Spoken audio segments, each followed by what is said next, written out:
Welcome back to Classic Literature Free Audiobooks. Now, let the story continue with White Fang. Part 4, Chapter 1. The enemy of his kind, had there been in White Fang's nature any possibility, no matter how remote, of his ever coming to fraternize with his kind, such possibility was irretrievably destroyed when he was made leader of the sled team.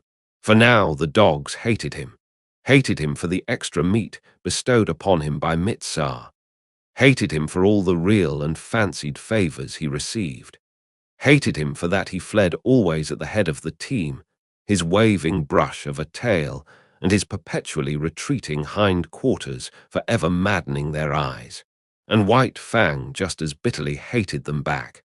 Being sled leader was anything but gratifying to him. To be compelled to run away before the yelling pack, every dog of which, for 3 years, he had thrashed and mastered, was almost more than he could endure. But endure it he must, or perish, and the life that was in him had no desire to perish out. The moment Mitsar gave his order for the start, that moment the whole team, with eager, savage cries, sprang forward at White Fang. There was no defense for him. If he turned upon them, Mitsar would throw the stinging lash of the whip into his face. Only remained to him to run away. He could not encounter that howling horde with his tail and hind quarters. These were scarcely fit weapons with which to meet the many merciless fangs. So run away he did, violating his own nature and pride with every leap he made, and leaping all day long. One cannot violate the promptings of one's nature without having that nature recoil upon itself. Such a recoil is like that of a hair made to grow out from the body, turning unnaturally upon the direction of its growth and growing into the body, a rankling, festering thing of hurt. And so with White Fang. Every urge of his being impelled him to spring upon the pack that cried at his heels, but it was the will of the gods that this should not be. And behind the will, to enforce it, was the whip of caribou gut with its biting 30-foot lash. So White Fang could only eat his heart in bitterness and develop a hatred and malice commensurate with the ferocity and indomitability of his nature. If ever a creature was the enemy of its kind, White Fang was that creature. He asked no quarter, gave none. He was continually marred and scarred by the teeth of the pack, and as continually he left his own marks upon the pack. Unlike most leaders, who, when camp was made and the dogs were unhitched, huddled near to the gods for protection, White Fang disdained such protection. He walked boldly about the camp, inflicting punishment in the night for what he had suffered in the day. In the time before he was made leader of the team, the pack had learned to get out of his way. But now it was different. Excited by the day-long pursuit of him, swayed subconsciously by the insistent iteration on their brains of the sight of him fleeing away, mastered by the feeling of mastery enjoyed all day, the dogs could not bring themselves to give way to him. When he appeared amongst them, there was always a squabble. His progress was marked by snarl and snap and growl. The very atmosphere he breathed was surcharged with hatred and malice, and this but served to increase the hatred and malice within him. When Mitsar cried out his command for the team to stop, White Fang obeyed. At first, this caused trouble for the other dogs. All of them would spring upon the hated leader only to find the tables turned. Behind him would be Mitsar, the great whip singing in his hand. So the dogs came to understand that when the team stopped by order, White Fang was to be let alone. But when White Fang stopped without orders, then it was allowed them to spring upon him and destroy him if they could. After several experiences, White Fang never stopped without orders. He learned quickly. It was in the nature of things that he must learn quickly if he were to survive the unusually severe conditions under which life was vouchsafed him. But the dogs could never learn the lesson to leave him alone in camp. Each day, pursuing him and crying defiance at him, the lesson of the previous night was erased, and that night would have to be learned over again, to be as immediately forgotten. Besides, there was a greater consistence in their dislike of him. They sensed between themselves and him a difference of kind, cause sufficient in itself for hostility. Like him, they were domesticated wolves, but they had been domesticated for generations. Much of the wild had been lost, so that to them the wild was the unknown, the terrible, the ever-menacing and ever-warring.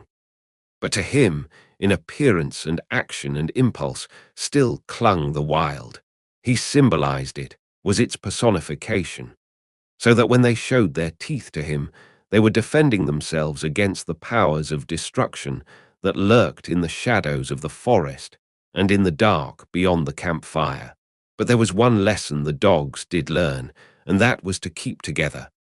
White Fang was too terrible for any of them to face single-handed. They met him with the mass formation, otherwise he would have killed them, one by one, in a night. As it was, he never had a chance to kill them. He might roll a dog off its feet, but the pack would be upon him before he could follow up and deliver the deadly throat stroke. At the first hint of conflict, the whole team drew together and faced him. The dogs had quarrels among themselves, but these were forgotten when trouble was brewing with White Fang. On the other hand, try as they would, they could not kill White Fang. He was too quick for them, too formidable, too wise. He avoided tight places and always backed out of it when they bade fair to surround him. While, as for getting him off his feet, there was no dog among them capable of doing the trick. His feet clung to the earth with the same tenacity that he clung to life. For that matter, life and footing were synonymous in this unending warfare with the pack, and none knew it better than White Fang. So he became the enemy of his kind, domesticated wolves that they were, softened by the fires of man, weakened in the sheltering shadow of man's strength. White Fang was bitter and implacable. The clay of him was so molded. He declared a vendetta against all dogs, and so terribly did he live this vendetta that Gray Beaver, fierce savage himself, could not but marvel at White Fang's ferocity. Never, he swore, had there been the like of this animal, and the Indians in strange villages swore likewise when they considered the tale of his killings amongst their dogs.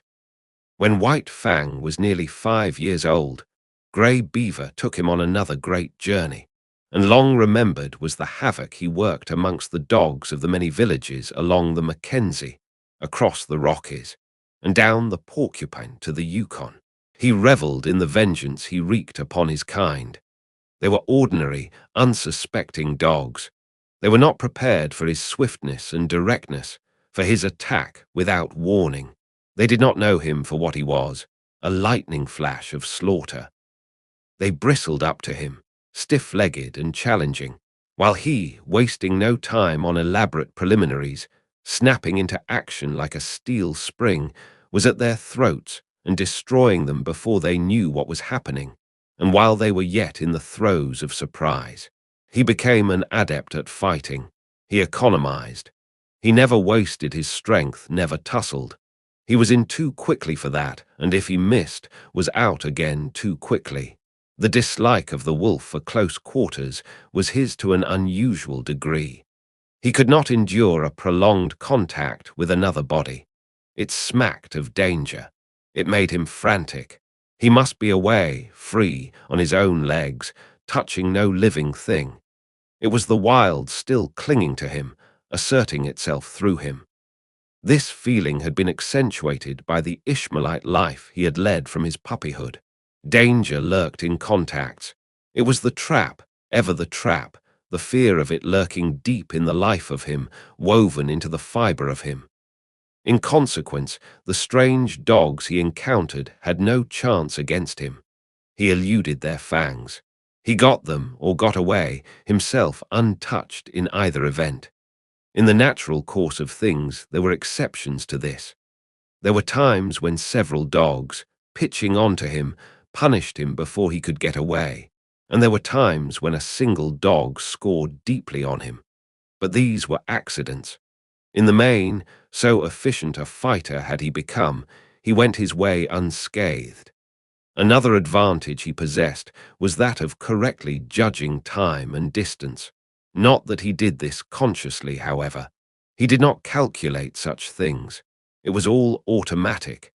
His eyes saw correctly, and the nerves carried the vision correctly to his brain. The parts of him were better adjusted than those of the average dog. They worked together more smoothly and steadily. His was a better, far better, nervous, mental, and muscular coordination. When his eyes conveyed to his brain the moving image of an action, his brain, without conscious effort, knew the space that limited that action and the time required for its completion.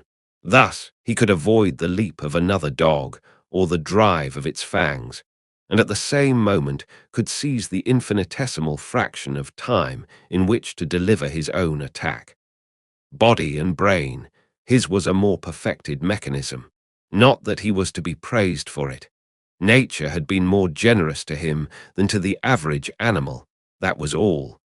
It was in the summer that White Fang arrived at Fort Yukon. Gray Beaver had crossed the great watershed between Mackenzie and the Yukon in the late winter, and spent the spring in hunting among the western outlying spurs of the Rockies.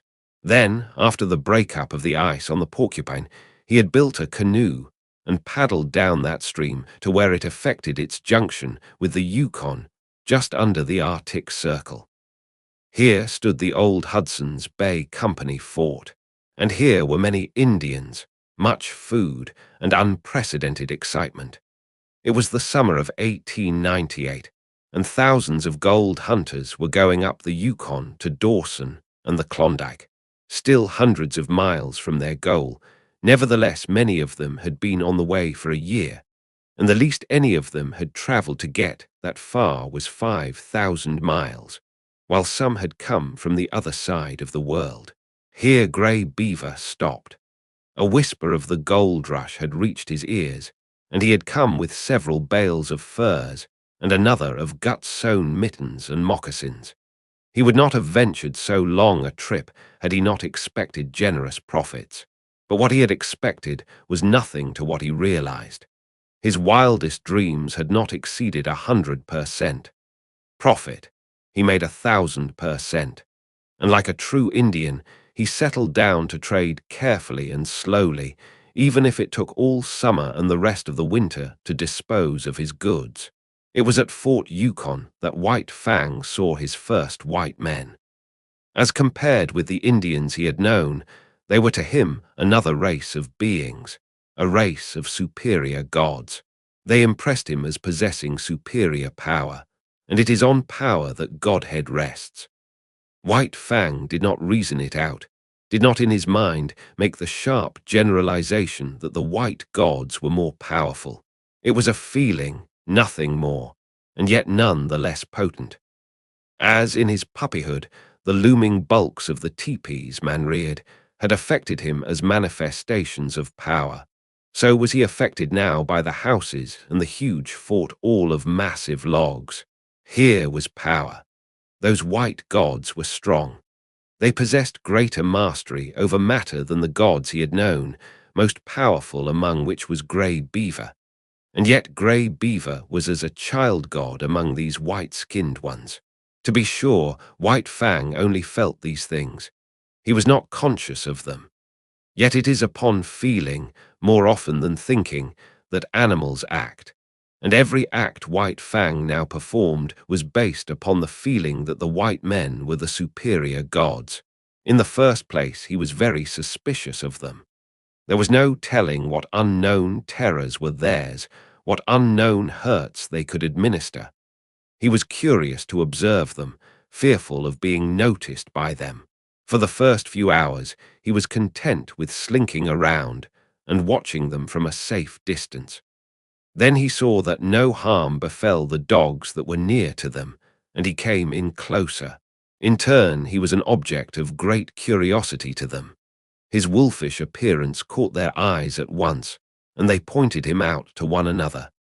This act of pointing put White Fang on his guard, and when they tried to approach him, he showed his teeth and backed away. Not one succeeded in laying a hand on him, and it was well that they did not. White Fang soon learned that very few of these gods, not more than a dozen, lived at this place. Every 2 or 3 days a steamer, another and colossal manifestation of power, came into the bank and stopped for several hours. The white men came from off these steamers and went away on them again. There seemed untold numbers of these white men. In the first day or so, he saw more of them than he had seen Indians in all his life. And as the days went by, they continued to come up the river, stop, and then go on up the river out of sight. But if the white gods were all powerful, their dogs did not amount to much. This White Fang quickly discovered by mixing with those that came ashore with their masters. They were irregular shapes and sizes. Some were short-legged, too short. Others were long-legged, too long. They had hair instead of fur, and a few had very little hair at that. And none of them knew how to fight. As an enemy of his kind, it was in White Fang's province to fight with them. This he did, and he quickly achieved for them a mighty contempt. They were soft and helpless, made much noise, and floundered around clumsily trying to accomplish by main strength what he accomplished by dexterity and cunning. They rushed bellowing at him. He sprang to the side. They did not know what had become of him, and in that moment he struck them on the shoulder, rolling them off their feet and delivering his stroke at the throat.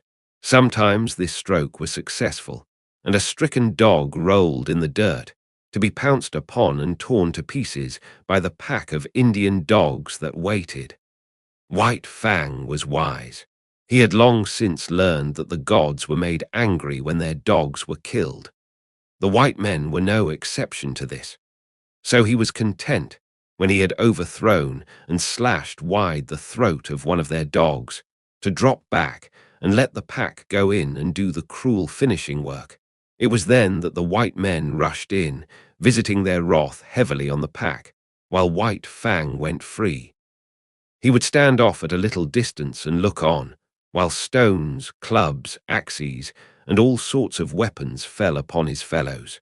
White Fang was very wise, but his fellows grew wise in their own way, and in this White Fang grew wise with them. They learned that it was when a steamer first tied to the bank that they had their fun. After the first 2 or 3 strange dogs had been downed and destroyed, the white men hustled their own animals back on board and wreaked savage vengeance on the offenders. One white man, having seen his dog, a setter, torn to pieces before his eyes, drew a revolver. He fired rapidly, 6 times, and 6 of the pack lay dead or dying. Another manifestation of power that sank deep into White Fang's consciousness. White Fang enjoyed it all. He did not love his kind, and he was shrewd enough to escape hurt himself. At first, the killing of the white men's dogs had been a diversion. After a time, it became his occupation. There was no work for him to do. Gray Beaver was busy trading and getting wealthy. So White Fang hung around the landing with the disreputable gang of Indian dogs waiting for steamers. With the arrival of a steamer, the fun began. After a few minutes, by the time the white men had got over their surprise, the gang scattered. The fun was over until the next steamer should arrive. But it can scarcely be said that White Fang was a member of the gang. He did not mingle with it, but remained aloof, always himself, and was even feared by it. It is true, he worked with it. He picked the quarrel with the strange dog while the gang waited, and when he had overthrown the strange dog, the gang went in to finish it. But it is equally true that he then withdrew, leaving the gang to receive the punishment of the outraged gods. It did not require much exertion to pick these quarrels. All he had to do when the strange dogs came ashore was to show himself. When they saw him, they rushed for him. It was their instinct. He was the wild, the unknown, the terrible, the ever-menacing, the thing that prowled in the darkness around the fires of the primeval world when they cowering close to the fires, were reshaping their instincts, learning to fear the wild out of which they had come, and which they had deserted and betrayed. Generation by generation, down all the generations, had this fear of the wild been stamped into their natures. For centuries, the wild had stood for terror and destruction, and during all this time, free license had been theirs from their masters to kill the things of the wild. In doing this, they had protected both themselves and the gods whose companionship they shared. And so, fresh from the soft southern world, these dogs, trotting down the gangplank and out upon the Yukon shore, had but to see White Fang to experience the irresistible impulse to rush upon him and destroy him. They might be town-reared dogs, but the instinctive fear of the wild was theirs just the same. Not alone with their own eyes did they see the wolfish creature in the clear light of day, standing before them. They saw him with the eyes of their ancestors, and by their inherited memory they knew White Fang for the wolf, and they remembered the ancient feud, all of which served to make White Fang's days enjoyable. If the sight of him drove these strange dogs upon him, so much the better for him, so much the worse for them. They looked upon him as legitimate prey, and as legitimate prey he looked upon them. Not for nothing had he first seen the light of day in a lonely lair, and fought his first fights with the ptarmigan, the weasel, and the lynx. And not for nothing had his puppyhood been made bitter by the persecution of Lip Lip and the whole puppy pack. It might have been otherwise, and he would then have been otherwise. Had Lip Lip not existed, he would have passed his puppyhood with the other puppies and grown up more dog-like and with more liking for dogs. Had Gray Beaver possessed the plummet of affection and love, he might have sounded the deeps of White Fang's nature and brought up to the surface all manner of kindly qualities. But these things had not been so. The clay of White Fang had been moulded until he became what he was, morose and lonely, unloving and ferocious, the enemy of all his kind. And that wraps up Part 4, Chapter 1, The Enemy of His Kind. If you enjoyed it, please like the video and share your thoughts in the comments. Want to keep listening? Head over to the next chapter and let it play in the background while you relax or work. Links are in description. Don't forget to subscribe and tap the bell so you'll be notified when the next chapters are released. Thanks for listening.